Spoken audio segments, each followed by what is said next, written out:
فاضل بریلوی رحمۃ اللہ علیہ فرماتے ہیں کہ قیامت میں منظر اس طرح کا ہوگا کہ نبی پاک ہمارے آگے آگے چلیں گے اور ہمیں اللہ کی رحمت کی خوشخبری سناتے جائیں گے، اور جب حضور یہ خوشخبریاں سنائیں گے تو حضور کے لبھہ مبارکہ سے پھول گریں گے اور ہم ان کو اٹھاتے جائیں گے۔ فرماتے ہیں خود تو وہ تھوڑی دیر کے لیے روئیں گے اللہ کی بارگاہ میں کہ یا اللہ انہیں معاف کر دے، خود روئیں گے لیکن ہمیں ہنسا دیں گے۔ پیش حق مجدہ شفاعت کا سناتے جائیں گے، آپ روتے جائیں گے پر ہم کو ہنساتے جائیں گے۔ اور باغ جنت میں محمد صلی اللہ تعالیٰ علیہ وسلم، باغ جنت میں محمد مسکراتے جائیں گے، پھول رحمت کے گریں گے ہم اٹھاتے جائیں گے۔ حشر تک ڈالیں گے ہم پیدائش مولا کی دھوم، اور مثل فارس نجد کے قلعے گراتے جائیں گے۔ اور کیا ذوق بیان کیا، فرمانے لگے خاک ہو جائیں عدو جل کر مگر ہم تو رضا، دم میں جب تک دم ہے ذکر ان کا سناتے جائیں۔ جب تک سانسوں کی ڈوری چل رہی ہے، دم میں جب تک دم ہے ذکر ان کا سناتے جائیں گے۔ اللہ تبارک و تعالیٰ نے ہمارے محبوب کریم علیہ السلام کو دنیا میں بھیجا تو فرمایا یا ایھا الناس قد جاءکم برہان من ربکم، اے لوگو تمہارے پاس تمہارے رب کی دلیل آ گئی ہے۔ اللہ تبارک و تعالیٰ نے محبوب پاک علیہ السلام کو سراپا دلیل بنا کے بھیجا۔ باقی انبیاء کرام علیہم السلام کے پاس بھی اپنی نبوت کے دلائل کے طور پر بے شمار معجزات تھے، اور حضور کریم علیہ السلام کے تو پورے وجود کو ہی اللہ نے معجزہ بنایا ہے۔ اور نبی پاک صلی اللہ تعالیٰ علیہ وآلہ وسلم کی نبوت کی دلیلیں، حضور کے رسالت کے مستحکم دلائل جگہ جگہ آپ کو ملیں گے۔ سب سے پہلی چیز تو یہ سمجھنے والی ہے کہ نبی پاک علیہ السلام نے جس چیز کو سب سے پہلے اپنی نبوت کی دلیل کے طور پر بیان فرمایا وہ حضور کا کردار ہے، سیرت ہے، عمل ہے، حضور کا لوگوں کے ساتھ رویہ ہے۔ نبی پاک علیہ السلام کی تبلیغ کے 3 دور ہیں۔ ایک تو حضور نے اپنے قول سے تبلیغ فرمائی ہے، وہ 40 سال کی عمر سے محبوب نے اعلان فرمایا اور تبلیغ کی۔ اور ایک نبی پاک صلی اللہ تعالیٰ علیہ وسلم بالواسطہ حضور کی تبلیغ ہے جو آج تک جاری ہے۔ امت کے علماء، مشائخ، مبلغین حضور کے دین کو آگے پھیلا رہے ہیں، تو دراصل یہ بھی تبلیغ رسول پاک علیہ السلام ہی کی تبلیغ۔ اور ایک حضور کی تبلیغ کا دور ہے، حضور کی پیدائش سے لے کر ولادت مبارکہ سے لے کر حضور علیہ السلام کے اعلان نبوت تک۔ اس دوران نبی پاک نے جو تبلیغ فرمائی ہے وہ اپنے کردار سے فرمائی ہے۔ عرب کا وہ معاشرہ جو بڑا میلا کچیلا گدلا ہو چکا تھا، جس کے اندر سراسر مادہ پرستی کا زور تھا، جس کے اندر لوگ انسانوں کی خرید و فروخت کرتے تھے، جس کے اندر بیٹیوں کو زندہ دفن کر دیتے تھے، جس کے اندر جو آدمی جتنا زیادہ مضبوط ہوتا تھا اتنا زیادہ لٹیرا بن جاتا تھا، اس معاشرے کے اندر رسول کریم علیہ السلام نے 40 سال گزارے، اور اس طرح گزارے کہ جو بیگانے بھی تھے وہ بھی کہا کرتے تھے یہ صادق ہیں، یہ امین ہیں۔ اور جب حضور نے اعلان نبوت کیا تو فرمایا، یہ قرآن مجید کے لفظ ہے، فرمایا فَقَدْ لَبِثْتُ فِيكُمْ عُمَرًا مِّن قَبْلِهِ أَفَلَا تَعْقِلُونَ، میں تمہارے بیچ عمر کا ایک حصہ گزار چکا ہوں، تمہیں عقل نہیں ہے، شعور نہیں ہے۔ نبی کریم علیہ السلام نے اپنے کردار کو، اپنے عمل کو اپنی نبوت کی دلیل کے طور پر بیان فرمایا۔ وہ تو حضرت حلیمہ بھی فرماتی ہیں نا، جب میں نبی کریم علیہ السلام کو اپنے گھر لے گئی تو میرا اپنا بچہ بھی دودھ پیتا تھا، 2 میرے بیٹے ہو گئے، ایک میری یہ نسبی اولاد اور حضور میری رضائی اولاد۔ تو کہتی ہیں جب میں کریم محبوب علیہ السلام کو اپنے سینے سے لگاتی تھی تو حضور میرے ایک پستان سے دودھ پیتے تھے اور دوسرا اپنے بھائی کے لیے چھوڑ دیا کرتے تھے۔ یہاں سے رسول کریم علیہ السلام نے کردار کے ذریعے تبلیغ، اور پھر اعلان نبوت سے پہلے ایک تنظیم عرب کے جوانوں پر، عرب کے سرداروں پر مشتمل بنائی گئی، جس میں نبی کریم علیہ السلام نے بڑا حصہ لیا سرکار نے، اور بڑے اہم لوگوں کو شعور حضور نے عطا فرمائے، وہ اس جماعت کا فیصلہ تھا کہ ہم سارے جوان، سارے بڑے لوگ ملیں گے۔ یہ حضور کے اعلان نبوت سے پہلے کی بات ہے، ہم بڑے لوگ ملیں گے، کسی بڑے کو کسی چھوٹے پر ظلم نہیں کرنے دیں گے، کسی آدمی کو کسی غریب کا حق نہیں کھانے دیں گے۔ حضور علیہ السلام نے نا اپنے کردار سے، اپنے عمل سے، اور آپ کا جو عمل ہوتا ہے نا وہ اصل ہوتا ہے۔ ایک ہوتا ہے آپ کوئی بات کرتے ہیں اور ایک ہوتا ہے کہ آپ کوئی عمل کرتے ہیں۔ آپ جب عمل کرتے ہیں تو عمل کے ذریعے بھی لوگوں تک بات پہنچتی ہے کہ دراصل آپ کا اٹھنا بیٹھنا چلنا پھرنا کیا ہے۔ میرے رسول کریم علیہ السلام کا اٹھنا بھی ایک نبی کا، بیٹھنا بھی ایک نبی کا، بات کرنا بھی ایک نبی کا، معاملات زندگی کرنا بھی ایک نبی کا، لین دین کرنا بھی ایک نبی کا۔ ایک شخص کہتے ہیں میں نے اعلان نبوت سے پہلے حضور علیہ السلام سے کوئی چیز خریدی تھی اور میں نے عرض کیا تھا آپ یہاں تشریف رکھیں، میں پیسے لے کے آتا ہوں۔ میں 3 دن کے بعد آیا۔ دیکھو یہ بات کرنی کتنی آسان ہے، بولنی کتنی آسان ہے، پر 3 دن یہاں میرے بھائی کو کسی شخص کو 2 گھنٹے انتظار کرنا پڑ جائے تو لوگ کہتے ہیں الانتظار اشد من القتل، یہ تو قتل سے زیادہ تکلیف والا معاملہ ہے منتظر رہنا کسی کا۔ کہتے 3 دن کے بعد میں آیا تو میرے رسول کریم وہیں تشریف فرمایا، بس اتنا فرمایا یار تم نے مجھے بڑی تکلیف میں ڈال دیا، 3 دن ہو گئے یہاں رکے ہوئے۔ تو حضور نے اپنے کردار کو، اپنے عمل کو، اپنے معاملات کو سب سے پہلے اپنی نبوت کی دلیل کے طور پر پیش کیا۔ کسی نے کیا خوب کہا تھا کہ جو تیری جان کے دشمن ہیں وہ بھی کہتے ہیں، وہ جو تیری جان کے دشمن ہیں، بظاہر تو آئے ہیں نا ہجرت کی رات جان لے لے، لیکن امانتیں حضور کے گھر میں رکھی ہوئی ہیں، امانتیں کاشانہ نور پہ پڑی ہیں۔ وہ جو تیری جان کے دشمن ہیں وہ بھی کہتے ہیں کہ امین تو ہے اور صداقت کی آبرو تو ہے، امین بھی تو ہے، صداقت کی آبرو تو ہے۔ تو پہلے کردار، پھر دوسری بات، اللہ تعالیٰ نے اپنے محبوب علیہ السلام کو اپنا مطلق نائب بنا کر، اپنا محبوب اعظم بنا کر، ویسے ہی سارے انسانوں کے بارے میں کہا وَإِذْ قَالَ رَبُّكَ لِلْمَلَائِكَةِ إِنِّي جَاعِلٌ فِي الْأَرْضِ خلیفہ، میں زمین میں اپنا نائب بنانے والا ہوں۔ لیکن حضور علیہ السلام تو محبوب ہے نا، حضور کی نیابت تو محبوبیت کے درجے پر فائز ہے۔ تو رسول پاک کو رب کریم نے اس طرح کا بنا کے بھیجا کہ حضرت عبداللہ ابن رواحہ رضی اللہ تعالیٰ عنہ بیان فرماتے ہیں کہ اگر حضور کوئی معجزہ نہ بھی دکھاتے، نبی کریم علیہ السلام سے کوئی اعجاز لوگ نہ بھی دیکھتے، تو محبوب کا تو چہرہ ہی اس طرح کا تھا، لوگوں نے دیکھتے جانا تھا اور کلمہ پڑھتے جانا تھا۔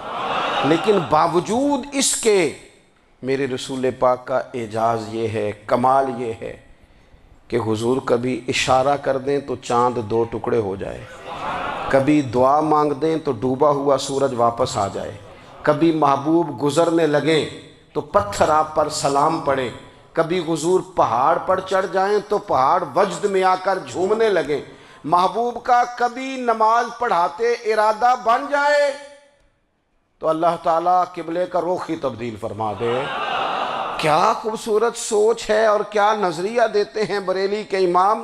فرماتے ہیں اجابت کا جوڑا عنایت کا صحرا، دلہن بن کے نکلی دعائے محمد، اور اجابت نے جھک کر گلے سے لگایا بڑی ناز سے جب دعائے محمد۔ دیکھو خدا کی رضا چاہتے ہیں دو عالم، خدا چاہتا ہے رضائے محمد صلی اللہ تعالی علیہ وسلم۔ اور ایک مقام پہ فرماتے ہیں نائب دست قدرت پہ لاکھوں سلام، نائب دست قدرت پہ لاکھوں سلام۔ تو اللہ تعالیٰ نے نبی پاک صلی اللہ تعالی علیہ وسلم کو جو اعجاز۔ پھر ایک اور بات، حضور امی ہیں، دنیا میں آ کر محبوب نے کسی سے پڑھا ہی نہیں۔ میرے محبوب نے جتنا پڑھا ہے رب کریم سے ہی پڑھا ہے۔ الرحمن علم القرآن خلق الانسان، رحمان نے قرآن سکھایا پھر انسان بنایا۔ اللہ تبارک و تعالیٰ کی بارگاہ کرم سے حضور نے لیا۔ رسول کریم امی ہیں، یہ بھی حضور کی نبوت پر ایک بڑی دلیل۔ دیکھو ایک ہوتا ہے کوئی آدمی بچپن سے کسی چیز سے شغف رکھے اور جب اس کی عمر بڑی ہو جائے تو کہتے ہیں اب اس کا تجربہ بڑا ہو گیا ہے، یہ پہلے کچھ شعر کہتا تھا، کوئی ادبی جملہ کہتا تھا، تو اب اس کی یہ کام کرتے کرتے عمر بڑی ہو گئی ہے تو رسوخ حاصل ہو گیا۔ 40 سال کی عمر مبارک تک نبی کریم نے ایک شعر بھی نہیں کہا۔ حضور علیہ السلام نے کبھی کوئی ایسی بات، ویسے تو حضور کی ہر بات حکمت والی، لیکن جس کو عرب کے لوگ اپنے لہجے میں شاعری یا اپنے لہجے میں ادب کہتے تھے، وہ حضور نے بیان نہیں فرمایا۔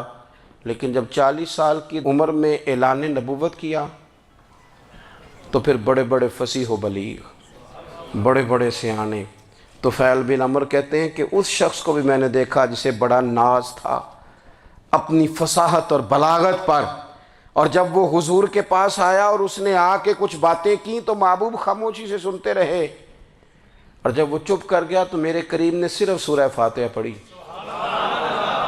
کبھی اٹھتا تھا، کبھی بیٹھتا تھا، کبھی غور کرتا تھا، کبھی دائیں جاتا تھا، کبھی بائیں جاتا تھا، پھر کہنے لگا بتاؤ نا کلام کس کا ہے؟ فرمایا اس رب کا، اس رب کا، اس رب کا جس کا میں رسول بن کے آیا ہوں۔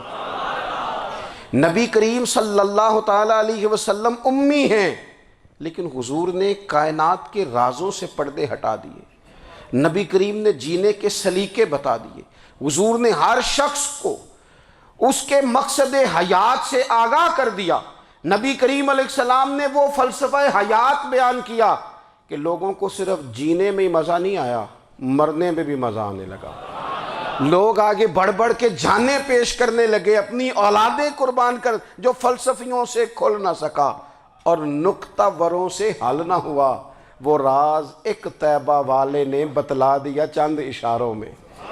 محبوب کریم امی ہیں، لیکن حضور نے اس طرح دنیا کو سکھایا، اس طرح دنیا کو پڑھایا، اس طرح حضور نے علم کے چراغ اور دیپ روشن کیے کہ قیامت تک جسے روشنی ملے گی نا، اسے صرف دروازہ مصطفیٰ سے ملے گی، اسے رسول کریم علیہ السلام کے در دولت سے ملے۔ کچھ لوگوں نے کہا کہ یہ اپنے پاس سے آیات بنا کے لاتے ہیں، اپنے گھر میں بیٹھ کے دعوے کر لینا تو کوئی مشکل کام نہیں نہ ہوتا، سارے لوگ ہی کر لیتے ہیں۔ بلکہ وہ ہمارے ایک بزرگ کہا کرتے تھے، خیالی پلاؤ پکائیے ٹکے ہو کدے بھی کاٹ نہ پائیے، کیونکہ کون سا پیسوں کا ڈالنا ہے، زیادہ ڈالیں آپ اور زیادہ ڈالیں۔ بہت سارے لوگ ہیں آج بھی، کچھ لبرل ہیں بیچارے، کچھ دین بیزار طبقہ ہے، وہ کہتے ہیں جناب ہمیں تو جدید باتیں بتائیں، ہمیں تو نئے اسلوب کے مطابق لے کے چلے، ہمیں تو او بھائی سن، میرے نبی پاک علیہ السلام نے فرمایا میرا قرآن کبھی پرانا نہیں ہوگا، اسے پڑھ کے دیکھ، اس کی جدت کا حسن دیکھ، یہ تو کھلا ہوا باغ ہے، تو ایک دفعہ اس کے قریب آئے گا تو خوشبو ملے گی، دوسری دفعہ آئے گا تو اس سے زیادہ تازی ملے گی، ایک دفعہ پھل کھائے گا تو مزیدار ہوگا اور دوسرا کھائے گا ہو سکتا ہے شکل ملتی جلتی ہو لیکن ذائقہ بڑا نرالا ہوگا۔ تو تو صحیح نا، جب کچھ لوگوں نے کہا یہ خود سے بنا کے آیات لاتے ہیں تو فرمایا وَإِن كُنتُمْ فِي رَيْبٍ مِّمَّا نَزَّلْنَا عَلَىٰ عَبْدِنَا فَأْتُوا بِسُورَةٍ مِّن مِّثْلِهِ، اگر تمہیں کوئی شک ہے اس میں جو ہم نے اپنے بندہ خاص میں نازل کیا ہے تو تم بھی اس جیسی ایک آیت بنا کے لاؤ۔ اور چلو چیلنج کھلا ہی دے دیا، فرما وَادْعُوا شُهَدَاءَكُم مِّن دُونِ اللَّهِ، اللہ اور اللہ والوں کو چھوڑ دو، تفسیری ترجمہ عرض کر رہا ہوں، یعنی صحابہ کو چھوڑ دو، حضور کے ماننے والوں کو چھوڑ دو، باقی ساری دنیا کے کافر اکٹھے ہو جاؤ، ایک آیت بس قرآن جیسی لے کے آؤ، ایک آیت لے کے آؤ، ان کنتم صادقین، اگر تم سچے ہو۔ جوانوں سنو، کہا ایک آیت، اور یہ چیلنج آج تک قرآن مجید کا موجود ہے، آج تک وَإِن كُنتُمْ فِي رَيْبٍ مِّمَّا نَزَّلْنَا عَلَىٰ عَبْدِنَا فَأْتُوا بِسُورَةٍ مِّن مِّثْلِهِ، تم قرآن کے مقابلے کی ایک صورت لے کے آؤ اور سارے حمایتی اکٹھے کر لو اپنے، ان کنتم صادقین، اگر تم سچے ہو۔ جواب تو ادھر سے آنا تھا نا، لیکن کائنات کے رب نے جواب بھی خود دیا، فرمایا فَإِن لَّمْ تَفْعَلُوا وَلَن تَفْعَلُوا، اگر تم نہ لا سکے، اور فرمایا تم لا سکتے بھی نہیں، اگر تم نہ لا سکے اور تم لا سکتے بھی، نہ خنجر اٹھے گا نہ تلوار تم سے، یہ بازو میرے آزمائے ہوئے ہیں، وَلَن تَفْعَلُوا، تم لا بھی نہیں سکتے، فَاتَّقُوا النَّارَ الَّتِي وَقُودُهَا النَّاسُ وَالْحِجَارَةُ، پھر اس آگ سے ڈر جاؤ جس کا ایندھن آدمی اور پتھر ہے۔ اعدت للکافرین، بنائی کافروں کے لیے، بنائی مومنوں کے لیے تو رب نے جنت بنائی ہے۔ اعدت للکافرین، یہ دوزخ اللہ نے کن کے لیے بنائی ہے؟ اعدت للکافرین کہتا ہے کافر کے لیے بنایا۔ تو اللہ تبارک و تعالیٰ نے میرے رسول پاک صلی اللہ تعالیٰ علیہ وسلم کو وہ کتاب عطا فرمائی، اور پھر حضور کی فصاحت و بلاغت، معرفت۔ دیکھو ایک ہوتا ہے گھنٹوں باتیں کرنا، ایک ہوتا ہے کئی کئی والیم پر مشتمل، کئی کئی جلدوں پر مشتمل کتب کا لکھنا، اور ایک ہوتا ہے کسی بندے کا ایک بات کرنا اور سامنے والے کی طبیعت کو اتنا جگا دینا کہ اگلی بات فوراً ہی اس کی سمجھ میں آ جائے۔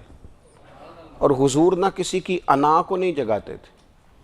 ہم بعض اوقات کسی سے خطاب کرتے ہیں، بات کرتے ہیں تو سامنے والے کی انا کو جگا دیتے ہیں، ٹھیس پہنچاتے ہیں، وہ کہتا ہے چل پھر تگڑا ہو جا میں بھی آیا۔ حضور انا نہیں جگاتے تھے، میرے نبی پاک ضمیر جگاتے تھے تاکہ وہ شخص فیض حاصل کر سکے، اسے کچھ ملے۔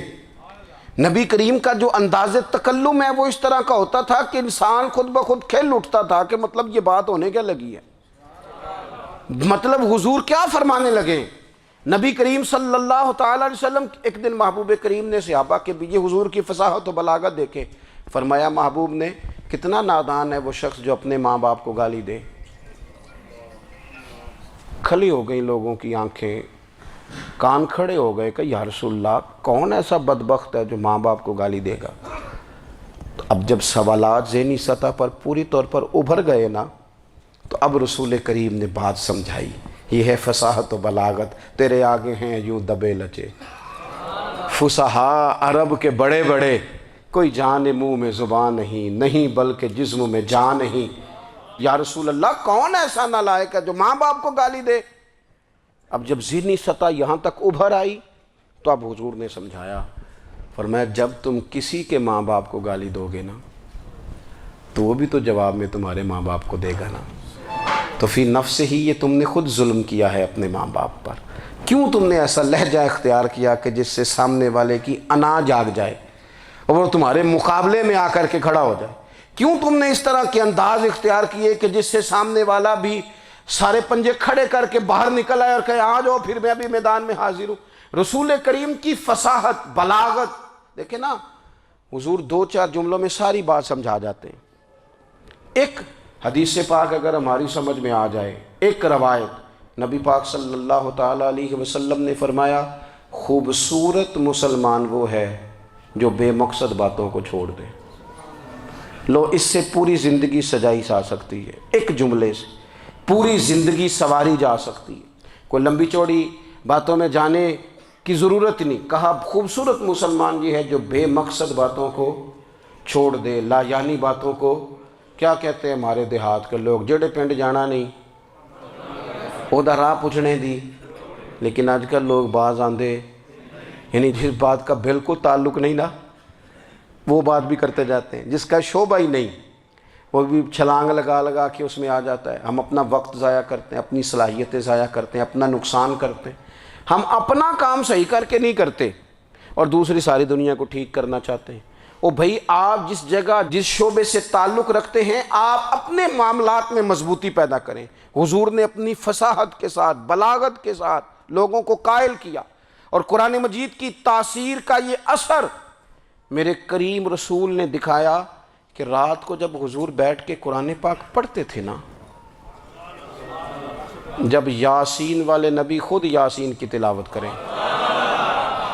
جب طٰہٰ والے محبوب خود طٰہٰ کی تلاوت کریں، غور کرو نا جب مدثر والے محبوب خود ان جملوں کو ادا کریں، یعنی جن کے بارے میں آیت آئی ہے جب وہی یہ آیت پڑھیں کہ اِنَّا أَعْطَيْنَاكَ الْكَوْثَرَ، یعنی جن کا ذکر ہو رہا ہے جب وہ یہ بات کریں کہ یا ایھا النبی انا ارسلناک شاہدا ومبشرا ونذیرا لتؤمنوا باللہ ورسولہ وتعزروہ وتوقروہ وتسبحوہ بکرۃ واصیلا، جن کے بارے میں آیت آئی ہے جب وہ یہ کہہ رہے ہوں کہ ورفعنا لک ذکرک، جب وہ کہہ رہے ہوں والضحیٰ واللیل اذا سجا، ذرا اس کیفیت کو دیکھیں جب محبوب خود پڑھ رہے ہوں، اور جو حضور پر آئی ہیں اس کا ذائقہ، اس کا لطف، اس کا انداز بھلا کیا ہوگا۔ حضور جب رات کو پڑھتے تھے نا قرآن پاک، تو جو پکے کافر تھے نا، ابو جہل جیسے لوگ، وہ بھی جھاڑیوں میں چھپ چھپ کے مدینے والے کی تلاوت سنا کرتے تھے، حضور کی تلاوت سنا کرتے تھے۔ یہی بہتر ہے کہ پردوں میں وہ پردہ پوش رہے، وہ اگر پردے ہٹا دے تو کسے ہوش رہے۔ رسول کریم علیہ السلام کی تلاوت کا سننا، قریب جانا، یہ اعجاز ہے۔ حضرت فاروق اعظم کہتے ہیں میں طبیعت کا بڑا ڈاڈا تھا، مزاج کا بڑا سخت تھا، زندگی ہمیشہ ڈٹ کر گزاری، باتوں پر کھڑا رہنا آتا تھا، پر جب میری بہن نے مجھے چند آیتیں سنائی نا تو میں تڑپ ہی گیا۔ کروں آیا سا مار مقامنے نو، ہن مینو مار دے لے چلو، اوے متے عمر دی عمر برباد ہو جائے، جتھے عمر سوار دے لے چلو۔ یہ اعجاز ہے رسول کریم صلی اللہ تعالیٰ علیہ وسلم پر نازل ہونے والی کتاب کا۔ پھر حضور نے خبریں دی، نبی پاک نے خبریں دی۔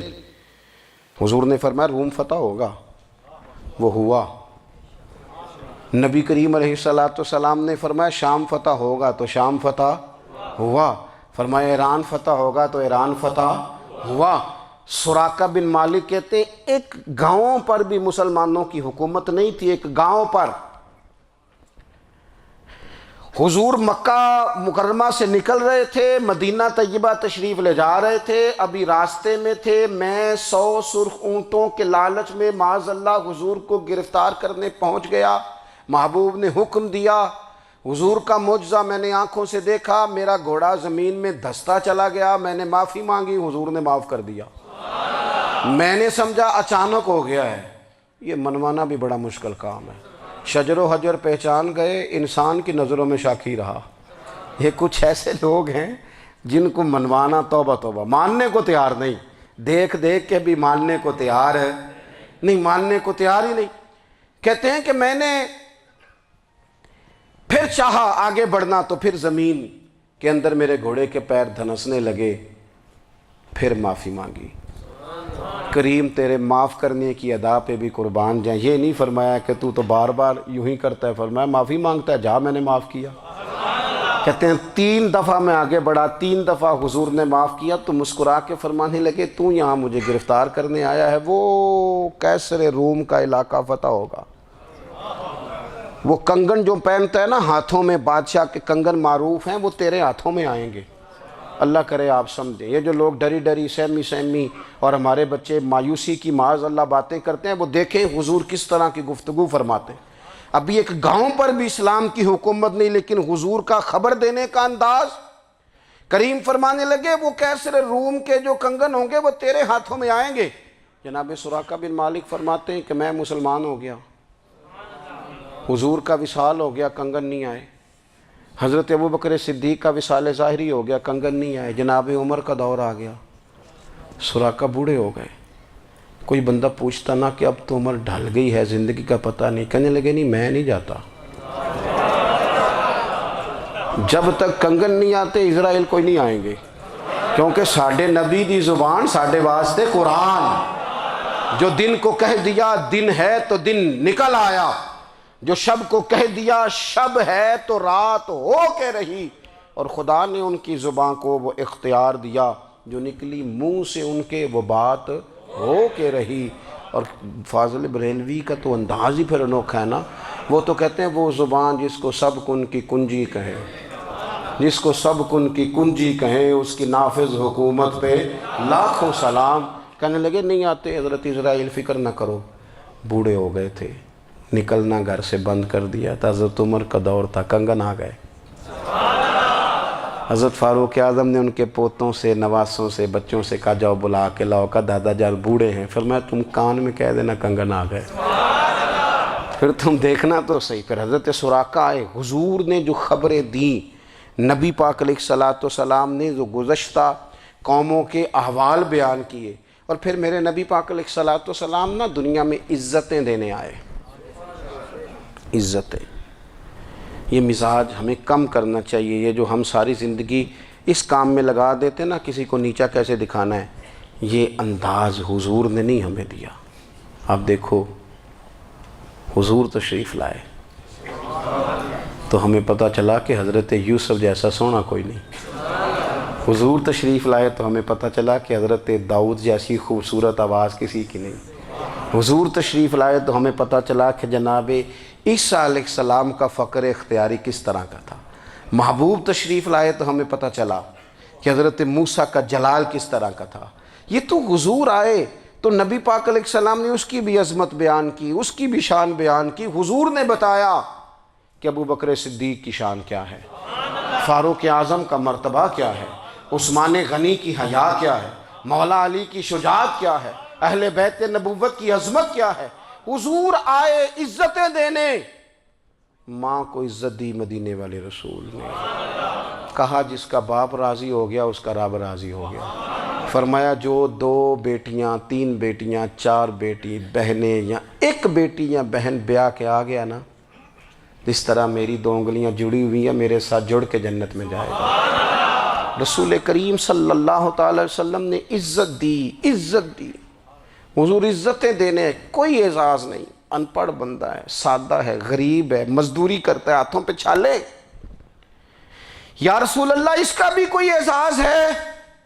قربان جائیں، میرے کریم نے عزت دی، فرمایا محنت کر کے روزی کمانے والا تو اللہ کا دوست ہے، یہ اینٹیں اٹھانے والا، یہ مشقتیں کرنے والا، یہ صبح دیہڑی پہ جانے والا، یہ بیچارہ جو اچار سے روٹی کھاتا ہے، تو نے ہر شخص کی قسمت میں یہ عزت لکھی اور آخری خطبے کی صورت میں وصیت لکھی۔ رسول کریم نے ہر بندے کو اعزاز دیا، عظمتیں دی، حضور عزتیں دینے آئے، نبی پاک علیہ السلام نے اعزازات دیے، حضور نے نوازا، یہ ساری چیزیں میرے رسول پاک کی تشریف۔ اور پھر یہ جو حضور کے صحابہ اور اہل بیت ہیں نا، یہ بھی میرے نبی پاک کی نبوت کی دلیل ہے۔ اتنی جلدی انقلاب آیا نہیں کرتے، وہ کل تک جو رہزن تھے حضور نے راہبر بنا دیے، وہ لوگ جو کل تک ایک دوسرے کے گلے کاٹ کے کھاتے تھے، ایک دوسرے کو مارتے تھے، تکلیف پہنچاتے تھے، برادری ازم پہ لڑتے تھے، حضور نے بھائی بھائی بنا دیے، ایک پلیٹ میں کھانا کھانے لگے، سیدنا بلال حبشی، صہیب رومی، سلمان فارسی، حضور نے یوں کر کے ملا دیا۔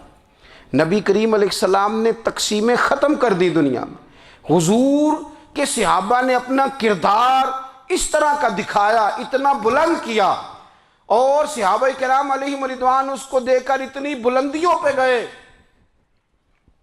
کہ گواہیاں اللہ کا قرآن دیتا ہے۔ فرمایا محمد الرسول اللہ والذین معہ اشداء علی الکفار رحماء بینہم تراہم رکعا سجدا یبتغون فضلا من اللہ ورضوانا۔ فرمایا یہ جو میرے محبوب کے ساتھ والے ہیں کافروں پر سخت ہیں، آپس میں نرم دل ہیں، تم جب بھی انہیں دیکھو گے سجدے کرتے دیکھو گے، رکوع کرتے دیکھو گے، تم انہیں دیکھو گے اللہ کی رضا کے متلاشی ہیں۔ انہیں ساری مادہ پرستی سے نکال کر محبوب نے رب کی رضا کے رستے پہ ڈال دیا۔ میرے نبی کریم سید عالم صلی اللہ تعالیٰ علیہ وسلم کی نبوت کے دلائل کے طور پر یہ ساری چیزیں آئیں۔ بس میں بات سمیٹنے لگا ہوں۔ حضور کا جو اخلاق ہے نا، وہ بھی نبی کریم علیہ السلام کی نبوت کی بہت بڑی دلیل ہے۔ وَإِنَّكَ لَعَلَىٰ خُلُقٍ عَظِيمٍ۔ محبوب ہم نے آپ کو نا خلق عظیم کا مالک بنایا ہے۔ کچھ لوگ سمجھتے ہیں صرف آپ کا بولنے کا انداز ٹھیک ہو تو آپ با اخلاق ہیں۔ نہیں بھائی، بولنے کا انداز ٹھیک ہونا با اخلاق نہیں، سچ بولنا اخلاق کی علامت ہے۔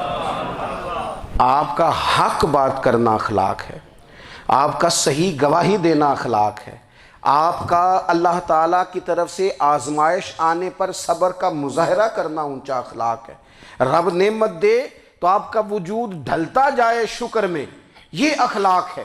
رب کریم اگر آپ کو کسی وقت کسی آزمائش میں اپنی حکمت سے ڈالتا ہے تو عزت نفس کو برقرار رکھنا، خودداری کو برقرار رکھنا، یہ اخلاق۔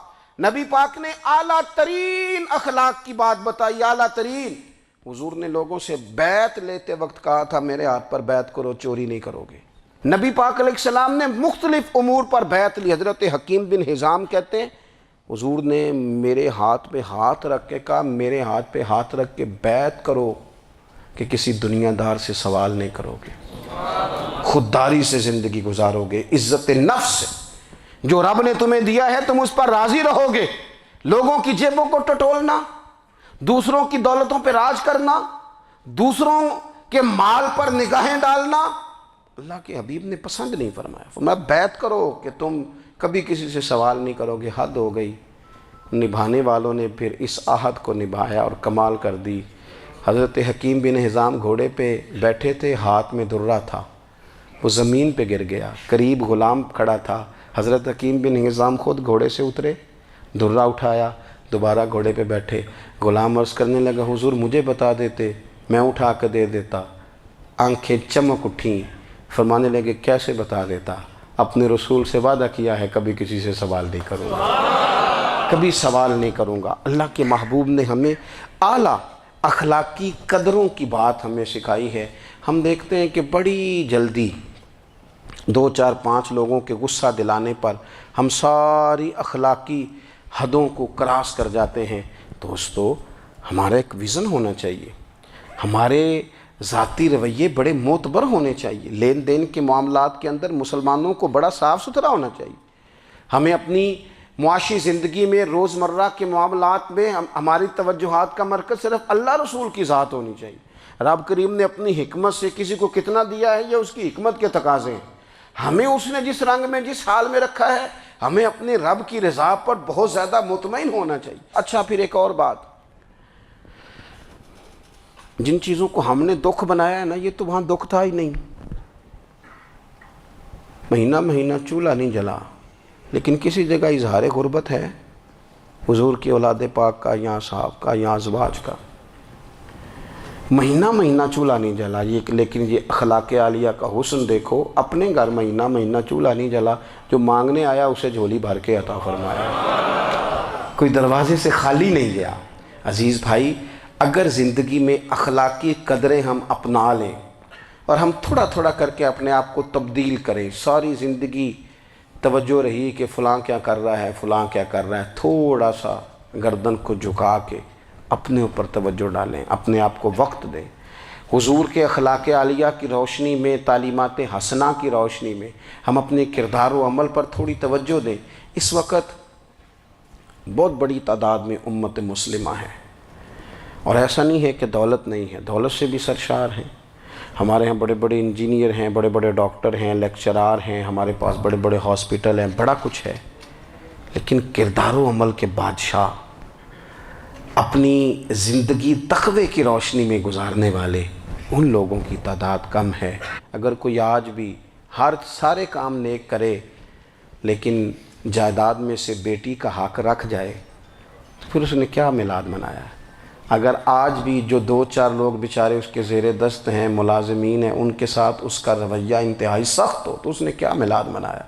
اگر آج بھی وہ برادری ازم کی بنیاد پر دوستیاں کرے اور چھوٹے بڑے کی وہ تقسیم رکھے، جسے حضور نے فرمایا کہ قبیلے تو تعارف کے لیے، ورنہ کسی عربی کو اجمی پر، گورے کو کالے پر کوئی فضیلت نہیں۔ اگر کوئی آج بھی اس برادری ازم کا قائل ہے پھر اس نے کیا میلاد منایا؟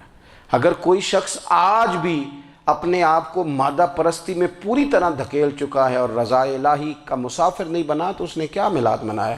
اپنی طبیعتوں میں روحانی تبدیلی اور وہ خاص افکار جو حضور اپنے غلاموں میں پیدا فرماتے ہیں، ان افکار کو پیدا کرنا، سوچوں کو بدلنا، سوچوں کو، نظریات کو بدلنا، اپنے روزمرہ کے معاملات کا جائزہ لینا کہ ہم کس طرح آگے بڑھ سکتے ہیں اور کس طرح ہم ایک بہترین امتی اور ایک بہترین مسلمان بن سکتے ہیں، اس پر توجہ دینا، یہ میلاد ہمیں سبق دیتا ہے۔ اللہ تعالیٰ مجھے اور آپ کو عمل کی توفیق عطا فرمائے۔ آخر دعوایا ان الحمدللہ رب